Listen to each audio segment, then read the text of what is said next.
Segundo personagem que eu queria dividir com você hoje é Abraão. Abraão teve que enfrentar um novo. E ele tinha 75 anos de idade quando Deus lhe fez uma promessa de que ele seria o pai de uma grande nação. E ele não tinha filhos e a sua esposa era estéril. Eu acho interessante porque Deus chamou Moisés aos 80 e Abraão aos 75. Então tem lugar para você nessa história aí. Tá? E Deus semeou no coração de um velho de 75 anos e de um velho de 80 um sonho.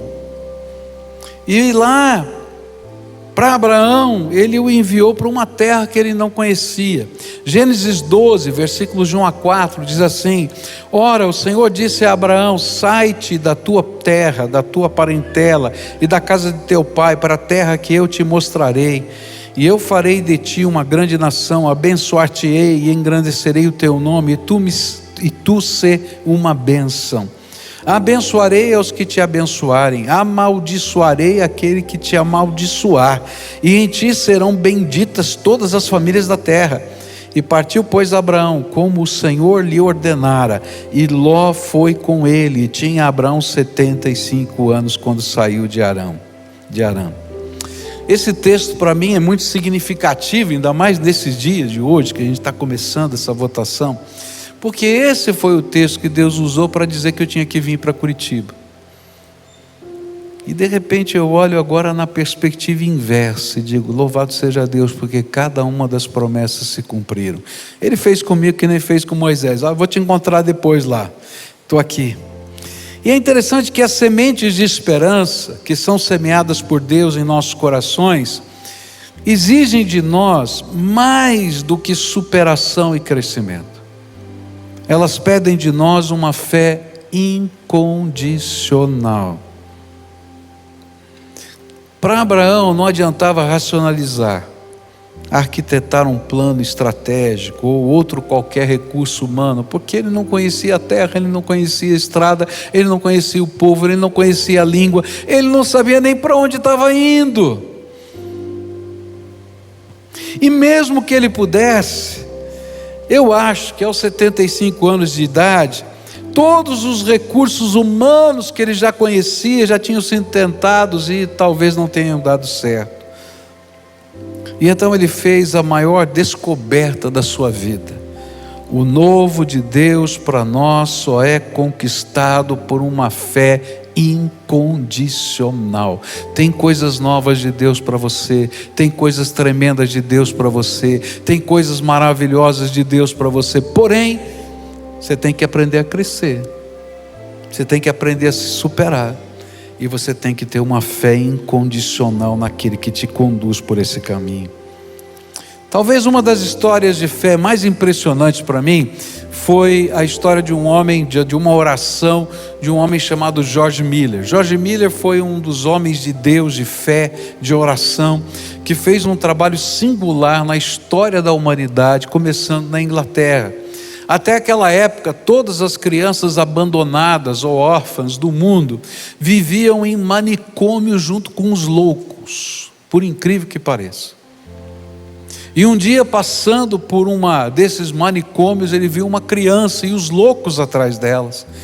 E ele pensou: Senhor, está tudo errado, não pode ser assim. Que futuro vai ter essa criança?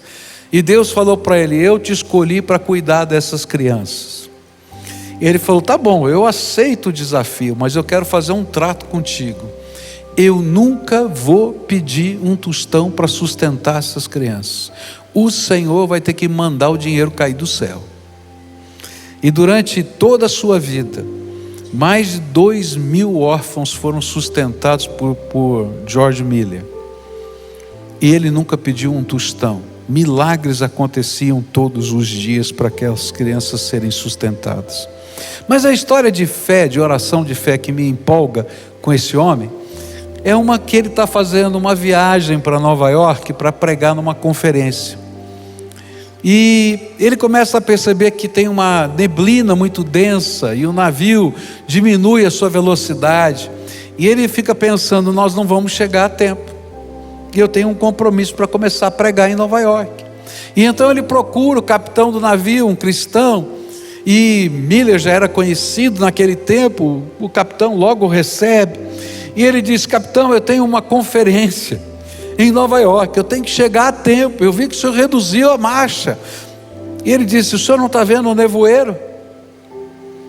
Aqui é uma área perigosa, tem icebergs pelo caminho, nós não podemos andar sem segurança. E ele pergunta: o que é que precisa?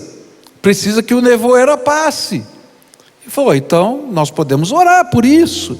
E o capitão deu um sorriso e disse assim: talvez o senhor possa orar.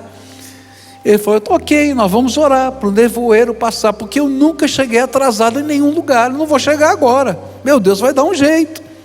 Ele falou: tá bom, então eu vou orar com o senhor. Ele falou: não, o senhor não vai orar comigo não, porque o senhor não acredita que Deus faça isso. Deixa que eu oro sozinho, porque a sua oração atrapalha. E ele ora, aquele nevoeiro vai embora, e ele chega a tempo, e o capitão é impactado pela presença do Senhor. Eu acho tremendo é que fé incondicional que Deus vai ensinar para Abraão é aquela que segue caminhos que não foram traçados em mapa, em que a gente vai crer no imponderável de Deus, onde a gente vai ser ensinado passo a passo, onde o caminho é o Senhor e não um mapa, não uma estratégia, não um projeto, mas a gente segura na mão de Deus.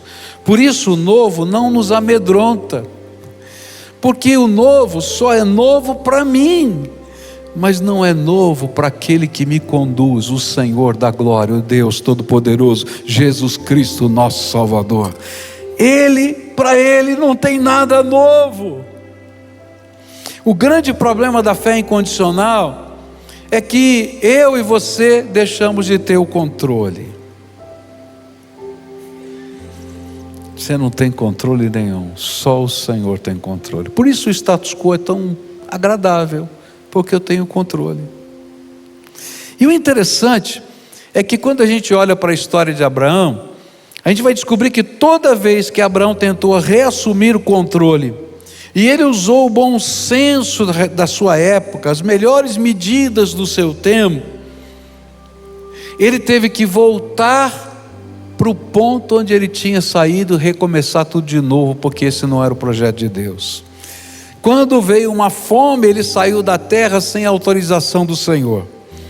Quando demorou para nascer o filho que ele tanto esperava, ele ouviu o conselho da sua esposa e dormiu com uma concubina para gerar um filho. Só veio confusão. Quando ele se sentiu ameaçado, em vez de confiar na graça de Deus, ele mentiu. E sempre que ele tentou buscar segurança no bom senso, ele deixou aquele que era a verdadeira segurança dele, o Deus Todo-Poderoso. E uma coisa interessante na história de Abraão, que toda vez que ele deixa de confiar, de andar por essa fé incondicional para voltar a segurar no bom senso, ele para de construir altares. Mas toda vez que ele volta, um novo altar é construído. E aqui tem uma lição tão linda: não se vive fé incondicional sem um altar sendo construído todo dia, porque eu dependo de Deus para cada instante.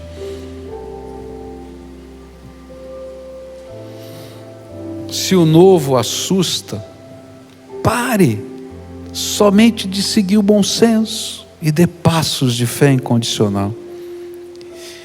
Porque a vida entra em compasso de espera enquanto não fazemos os compromissos com Deus de fé incondicional.